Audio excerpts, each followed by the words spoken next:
ಬೆಳಗಾವಿಯಲ್ಲಿ ಮತ್ತೊಂದು ಘೋರ ದುರಂತ ನಡೆದಿದೆ. ಒಂದೇ ಕುಟುಂಬದ 4 ವಿಷ ಸೇವಿಸಿ ಆತ್ಮಹತ್ಯೆಗೆ ಯತ್ನಿಸಿದ್ದು, ಅವರಲ್ಲಿ 3 ಸಾವನ್ನಪ್ಪಿದ್ದಾರೆ. ಈಗ ಈ ಘಟನೆ ಇಡೀ ನಗರವಾಸಿಗಳ ಮನಸ್ಸನ್ನ ತಟ್ಟಿದೆ. ಈ ದಾರುಣ ಘಟನೆ ಬೆಳಗಾವಿ ನಗರದ ಜೋಶಿಮಾಳ ಪ್ರದೇಶದಲ್ಲಿ ನಡೆದಿದೆ. ಒಂದೇ ಕುಟುಂಬದ 4 ಸದಸ್ಯರು ಅಂದರೆ ತಾಯಿ, ಮಗ, 2 ಪುತ್ರಿಯರು ವಿಷ ಸೇವಿಸಿ ಆತ್ಮಹತ್ಯೆಗೆ ಯತ್ನಿಸಿದ್ದಾರೆ. ಈ ಪೈಕಿ 3 ದುರ್ಘಟನೆಯಲ್ಲಿ ಸಾವನ್ನಪ್ಪಿದ್ದಾರೆ. 44 ವರ್ಷದ ಸಂತೋಷ ಕುರುಡೇಕರ್ ಅವರ ತಾಯಿ ಮಂಗಳ ಮತ್ತು ಸಹೋದರಿ ಸುವರ್ಣ ಮೃತಪಟ್ಟವರು. ಇನ್ನೊಬ್ಬರು ಸುನಂದ ಕುರುಡೇಕರ್ ಅವರ ಸ್ಥಿತಿ ಗಂಭೀರವಾಗಿದ್ದು, ತಕ್ಷಣ ಸ್ಥಳೀಯ ಆಸ್ಪತ್ರೆಗೆ ದಾಖಲಿಸಲಾಗಿದೆ. ಇನ್ನು ಈ ದುರ್ಘಟನೆ ಬೆಳಗಾವಿಯ ಶಹಾಪುರ ಪೊಲೀಸ್ ಠಾಣೆಯ ವ್ಯಾಪ್ತಿಯಲ್ಲಿ ನಡೆದಿದೆ. ಘಟನೆಯ ಮಾಹಿತಿ ದೊರಕ್ತಾ ಇದ್ದಂತೆಯೇ ಪೊಲೀಸರು ಸ್ಥಳಕ್ಕೆ ಧಾವಿಸಿ ಪರಿಶೀಲನೆಯನ್ನ ನಡೆಸಿದ್ದಾರೆ.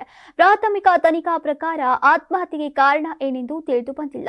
ಇಂತಹ ಘಟನೆಗಳು ನಮ್ಮ ಸಮಾಜಕ್ಕೆ ಗಂಭೀರ ಎಚ್ಚರಿಕೆ, ಒತ್ತಡ, ಆರ್ಥಿಕ ಸಂಕಷ್ಟ, ಸಂಬಂಧಗಳ ಗೊಂದಲ ಇವುಗಳಿಗೆ ಪರಿಹಾರ ಇದೆ, ಆದರೆ ಸಾವಿಗೆ ಪರಿಹಾರ ಇಲ್ಲ.